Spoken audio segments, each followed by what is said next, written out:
Bienvenida, bienvenido a esta exploración.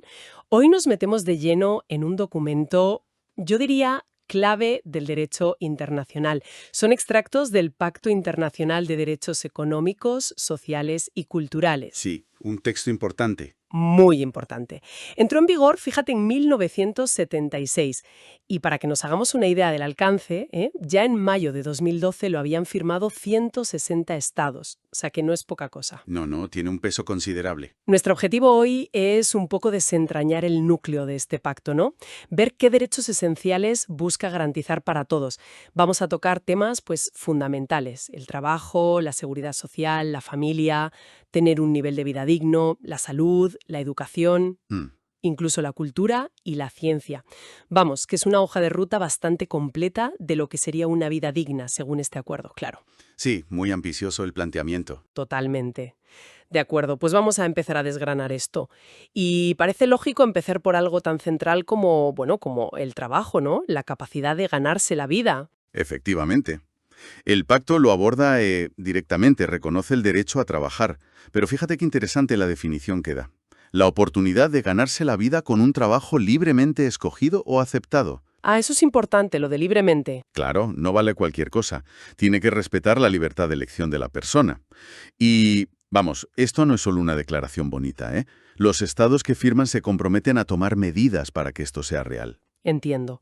O sea que no basta con ponerlo en un papel, obliga a los estados a, digamos, moverse. ¿Y qué tipo de acciones concretas se espera de ellos? Porque imagino que es más que simplemente no poner trabas, ¿no? Mucho más, sí. El texto habla directamente de orientación y formación técnico-profesional. También de desarrollar programas, normas, técnicas, todo para conseguir un desarrollo económico, social y cultural constante. Y la meta es, bueno, bastante alta: la ocupación plena y productiva. Plena y productiva. Suena bien. Sí, pero ojo, aquí viene un matiz súper importante. Ese pleno empleo tiene que lograrse en condiciones que protejan las libertades políticas y económicas fundamentales. Ah, O claro. sea que no vale cualquier tipo de pleno empleo si te cargas otras libertades básicas. Busca un equilibrio, ¿sabes? Ese equilibrio es clave, sí. Entonces no es solo tener un empleo, sino que éste sea, pues, digno, ¿no? Por decirlo así. El pacto habla de condiciones equitativas y satisfactorias. Es una frase que suena genial, pero, a ver, ¿cómo se come eso? ¿Qué significa en el día a día? Pues mira, el pacto no se queda ahí en lo general, ¿eh? Lo baja a tierra con puntos muy concretos. Primero, y esto es central, una remuneración justa. Lógico. Como mínimo, dice, un salario equitativo e igual por trabajo de igual valor, y sin discriminaciones. Y hace una puntualización que era, bueno, y sigue siendo, súper relevante. Garantizar a las mujeres condiciones no inferiores a las de los hombres, con salario igual por trabajo igual. Importantísimo eso. Y además, y esto es, yo creo, fundamental para entender la filosofía del pacto, el salario tiene que ser suficiente para asegurar condiciones de existencia dignas, para el trabajador y para su familia.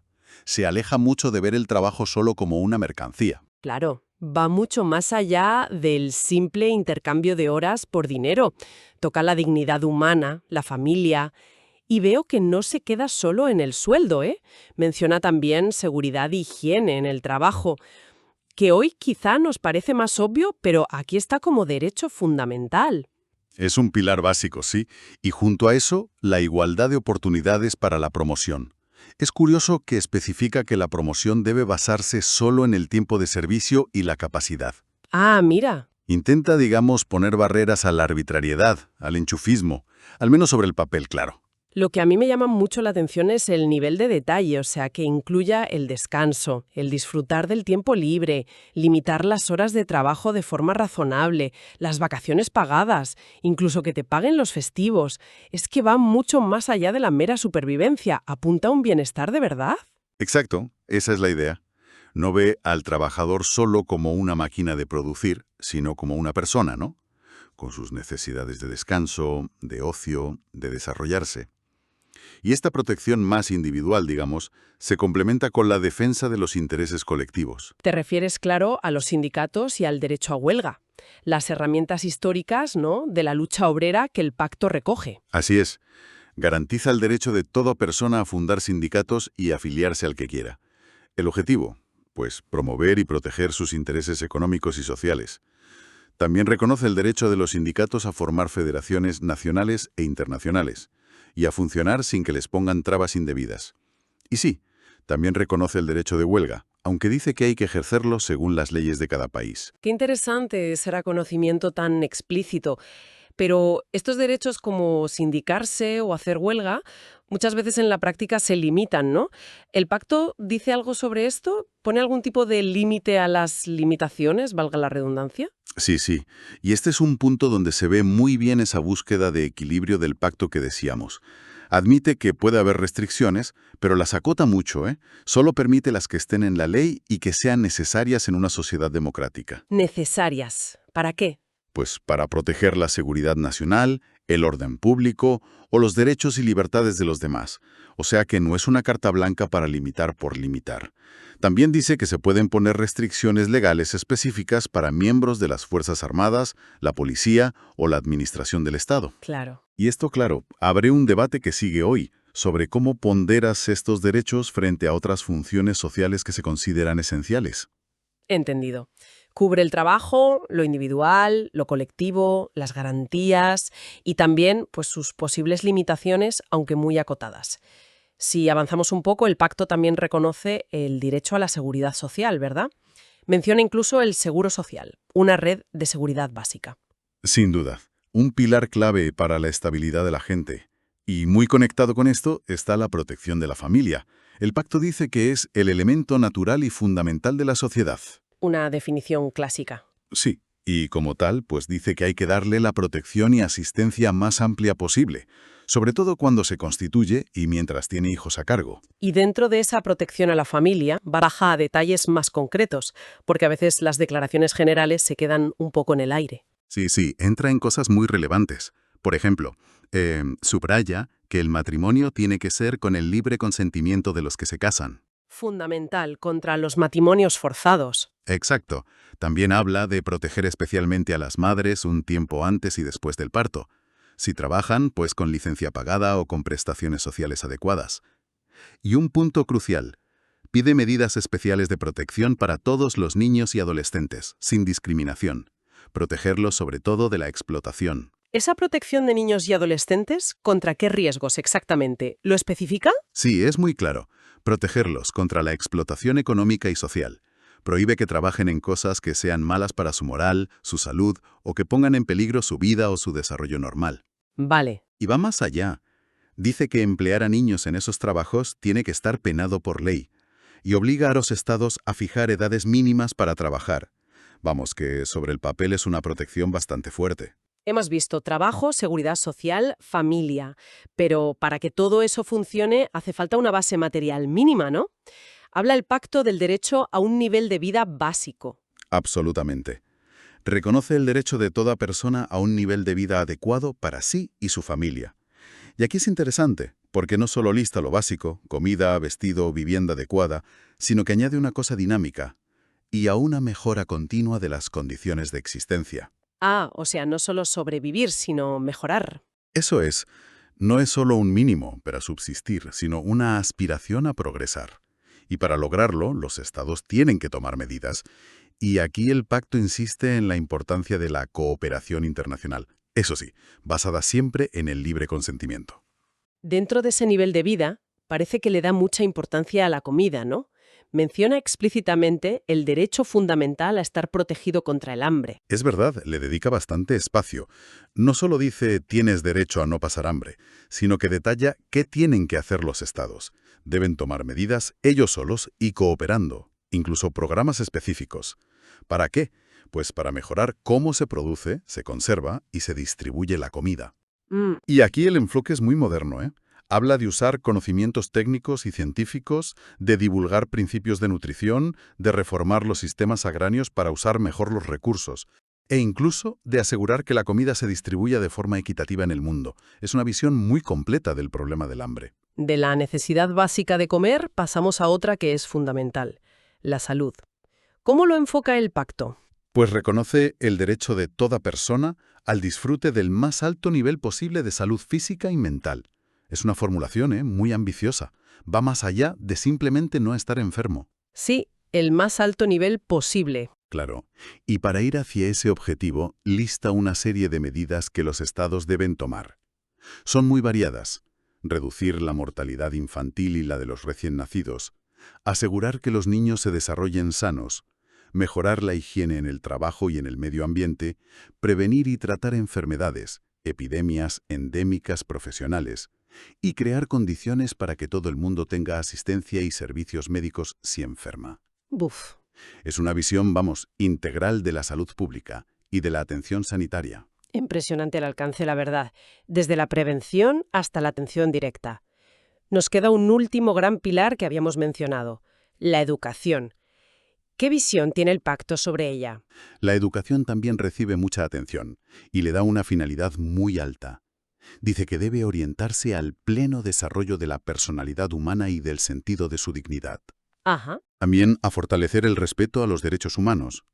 Y fíjate qué interesante, le da un papel social y global. Capacitar para participar de verdad en una sociedad libre, promover la comprensión, la tolerancia y la amistad entre naciones y grupos, y apoyar las actividades de la ONU para mantener la paz. O sea, ve la educación como un motor de desarrollo personal y también de convivencia pacífica. Una visión muy potente. Sí. No solo como aprender cosas. ¿Y cómo se traduce eso en obligaciones concretas? Imagino que habla de niveles, ¿no? Primaria, secundaria. Efectivamente, establece como una hoja de ruta, progresiva. Primero, la enseñanza primaria tiene que ser obligatoria y gratuita para todos. Eso es básico. Segundo, la secundaria, en sus distintas formas, incluida la técnico-profesional, debe generalizarse y hacerse accesible a todos. Y aquí mete un concepto clave. Por cuantos medios sean apropiados y, en particular, por la implantación progresiva de la enseñanza gratuita. Ah, progresivamente gratuita. Eso es. Y lo mismo para la enseñanza superior, accesible a todos según la capacidad de cada uno, y también con la meta de la gratuidad progresiva. Además, impulsa la educación para adultos que no acabaron la primaria y exige mejorar siempre el sistema escolar, crear becas y mejorar las condiciones de los profesores. Vamos, un plan muy completo. Hay un tema que siempre sale en educación, la libertad de los padres para elegir. ¿Lo toca el pacto? Sí, y es otro ejemplo de esa búsqueda de equilibrios que decíamos antes. Los estados se comprometen a respetar la libertad de los padres o tutores legales para elegir escuelas que no sean las públicas, siempre que cumplan unas normas mínimas del Estado, claro. Vale. Y también a respetar su libertad para que los hijos reciban la educación religiosa o moral que esté de acuerdo con sus propias convicciones. Es un reconocimiento de la esfera privada, familiar, dentro del sistema educativo. Incluso hay una cosa práctica. A los estados que cuando firmaron aún no tenían la primaria gratuita, les daba 2 años para hacer un plan detallado para ponerla en marcha poco a poco.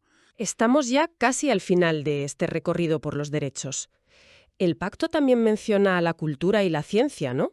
¿Qué dice exactamente? Correcto. Cierra un poco el círculo reconociendo el derecho de toda persona a participar en la vida cultural, a disfrutar de los beneficios del progreso científico y sus aplicaciones y, esto es importante para creadores e investigadores, a beneficiarse de que se protejan sus intereses morales y materiales por sus producciones científicas, literarias o artísticas.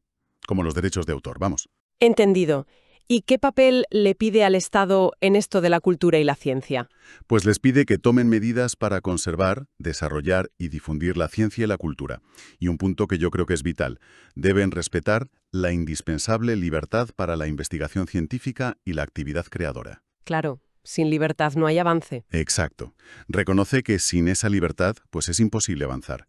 Y finalmente, también anima a la cooperación internacional en estos campos. Bueno, pues hemos repasado un abanico enorme de derechos, desde lo más básico, como comer o tener un techo, pasando por un trabajo digno, protección social, familiar, hasta la salud, la educación e incluso participar en la cultura y la ciencia. Se dibuja una imagen, la verdad, muy completa e interconectada de lo que sería una vida digna. Exacto. Yo creo que lo más significativo de este pacto es cómo articula todos estos derechos, los económicos, sociales y culturales, como si fueran un todo interdependiente, indispensables para la dignidad humana. No los pone como simples deseos o metas lejanas, sino como compromisos jurídicos, que, como decías al principio, un montón de países asumieron formalmente. Es una visión integral que toca casi todas las facetas de la vida. El marco teórico, desde luego, es potente, no hay duda. Deja una visión ambiciosa de lo que deberían hacer los Estados, la cooperación internacional. Quizá una reflexión final que podríamos dejar ahí flotando es, vale, tenemos este texto como referencia, pero ¿cómo se traduce todo este entramado de derechos tan complejo en realidades tangibles, efectivas para la gente? Sobre todo pensando en la enorme diversidad de contextos económicos, políticos, culturales de todos esos países que lo han firmado. Esa es la gran pregunta. Claro, la brecha entre lo que dice el papel y la práctica diaria sigue siendo probablemente el mayor desafío. Es algo sobre lo que, bueno, merece la pena seguir profundizando, ¿no?